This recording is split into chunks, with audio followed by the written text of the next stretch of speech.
To Hartford, the city lifted the parking ban there earlier tonight. Many people had to move their cars back onto the street, but not before clearing off more than 15 inches of snow on top of them.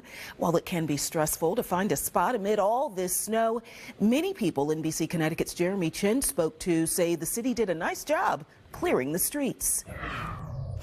It's a test of endurance at a public parking lot in Hartford, with people busy shoveling snow from their cars. I don't know, look at this mess.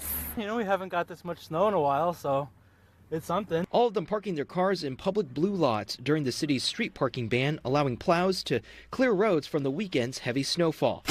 That ban lifted on Monday as cleanup ramped up. It hasn't been this bad in a while, actually, so we've been grateful for that, but this one, you know, nostalgia. The persistent digging and brushing working well for this pickup driver. I'm sweating for sure. But yeah, it's fun. It's a workout. But not so much for some others stuck trying to plow their own way through a snow pile. Mayor Arunan Aralampalam says every snowstorm usually sees between 300 to 400 cars towed, with the weekend storm being no different, but happy with the public's cooperation. We wanted to make sure every single car was off that road. I will tell you, PD has told me that this is some of the best compliance they've ever seen in a storm. The city says plows have been working overtime to clear out the streets so that people are able to get out of the blue lots and be able to park where they usually do by their homes.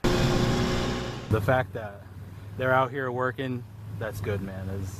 I know it's hard. It's peace of mind giving one less worry for these neighbors. Hopefully, you know, nobody slides into my car or, you know, I've already seen some people fishtailing around. In Hartford, Jeremy Chen, NBC Connecticut News.